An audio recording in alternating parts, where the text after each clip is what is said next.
Hey guys, what's up? It's Nathan. Hope you're all doing well with quarantine and social distancing and all that fun stuff. And those of you that are now deemed essential in your formerly minimum wage jobs, I hope that you're staying safe. I have two books today on the Allied leadership throughout the war. I'm going to cover Franklin Delano Roosevelt and Winston Churchill. I'll start with the book covering Roosevelt. So that's by Eric Larrabee. It's called Commander-in-Chief, Franklin Delano Roosevelt, His Lieutenants in Their War, and it was published in 1987. It's a pretty long book. It's 735 pages if you get the paperback. I read the online version, so I didn't really get the sense of its enormity until I realized every chapter had one following it. But it's a really good book. It's well written. I actually preferred the Churchill one. That might have just been because I knew less about Churchill going in. I recommend them both. That being said, I'll sort of just dive right in. If you remember my last presentation, I just sort of read my précis and then sort of ramble along the way. So basically, Larrabee argues that World War II was a massive, unprecedented conflict, unlike anything the world had faced prior, and the Allies were not inherently destined for victory. The incredible combinations of just numerous individuals provided that path to victory. Larrabee demonstrates how instrumental both President Roosevelt, along with his various generals and chiefs of staff, were in defeating the Axis powers and coordinating with the Allies. This book is less argumentative than expository, and if it were to have an overarching theme, it would just to emphasize the importance of each individual commander in the wartime efforts, which it does well, and it also does a good job of just making the argument that nothing was predestined, and to assume that the Allies were supposed to win or had the advantage, especially early on, is just not true. And there's a number of ways we could have lost, and I think he tries to expound upon that and just sort of explain if this hadn't happened, and there's so many moving parts, and that really it's fun to look at it from the victor side and say we were just destined for victory, but that it was anything but, and it was a hard fought, narrow victory at a lot of times. And so the way he goes about doing this is in his methods portion. It falls into the pattern of chronological storytelling constrained by the individuals in which it discusses. It's subdivided in a number of ways to sort of make all the massive events and convoluted chronologies digestible to the reader. Obviously, it's a pretty big time span of the really 6 years it's covering. And within that, obviously, there's both theaters going on. There's numerous fronts on each, different movements, different commanders, different political events happening, both within the Allies, amongst them, like Churchill and Roosevelt disagreeing, Stalin's influence, and then amongst the Axis powers. And so beginning through it, he goes commander to commander. He starts with Roosevelt, goes Marshall to King to Arnold to Vandergrift to MacArthur to Nimitz to Eisenhower to Stilwell to LeMay. And so he devotes one major chapter to each of them. And sort of through that, he just does a deep dive as much as you can within around 67 pages per person, and he does a great job of giving you a really good picture of who they are, what they were doing, the different challenges they faced, their sort of path to ascension and promotion, and the victories and defeats, and their temperament. I think he really does a good job of bringing them to life in a way that some books don't. With military history, he doesn't just focus on numbers, even though he does a good job of giving a lot of good information on those as well. But I think the more important method that he does is he uses really personal stories and anecdotes and quotes, and just takes the wealth of knowledge from people around these individuals and just sort of relates their stories and experiences with them to make them more human, because it's easy to deify or depersonify people that are so distant and so great, and he does a good job of making them vulnerable and real. He begins in this book talking about the Pacific Theater.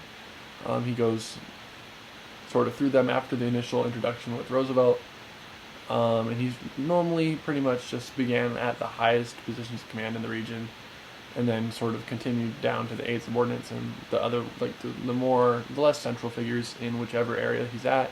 Then he goes to the Atlantic and Mediterranean, and sort of continues that investigation of personnel within the war, and I think it serves pretty well as a hybrid of just both military history and a wartime biography of FDR, and then the various other chapters that I sort of listed off. The sources It's obviously very diverse. He used, genuinely countless books and papers on the various battles, peoples, and theaters to provide sort of credibility to numbers and claims. Additionally, memoirs, diaries, and personal correspondences between and from the subjects of the book, especially MacArthur, Marshall, and Eisenhower, and the like, are utilized to uncover sort of what the official documentation, reports, and public statements cannot about the innermost thoughts and consideration in relation to personnel and tactics and strategies.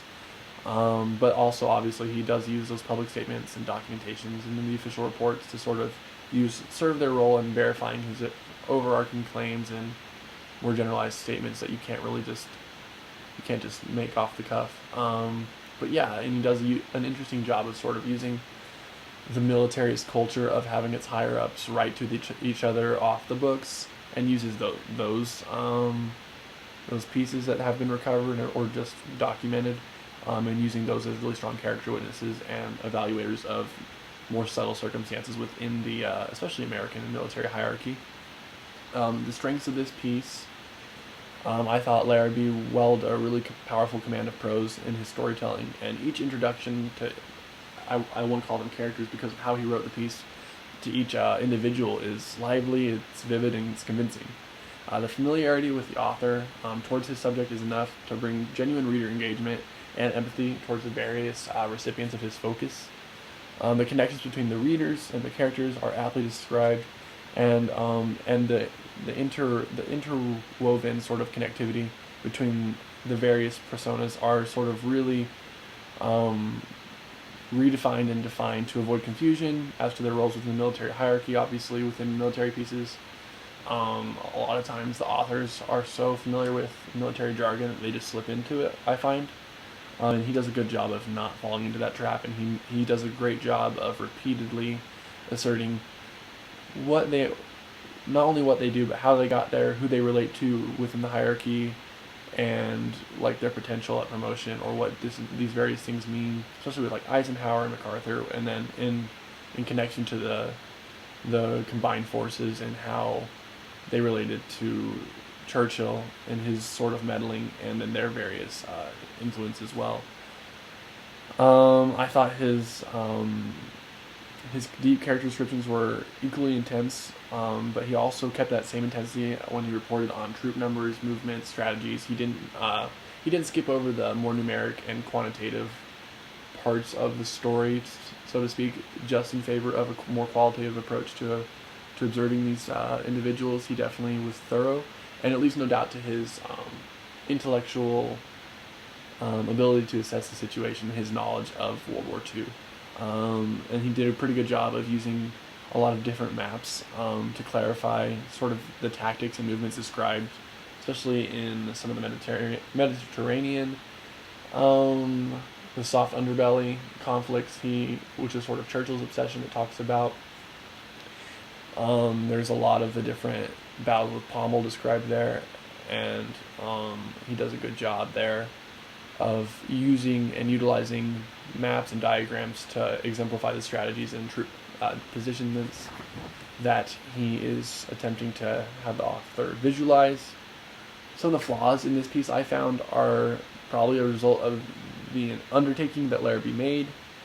Attempting to engage in miniature biographies while juggling so many characters and events while cycling chronologically did present a few problems. Initially, the chronological reset done at a character changes or at a chapter beginning was sort of jarring. You'd be really involved in a story or individual, and then it would sort of shift to a new person. Understandable, because that's sort of the focus, but at the same time, like, it felt like it just did that.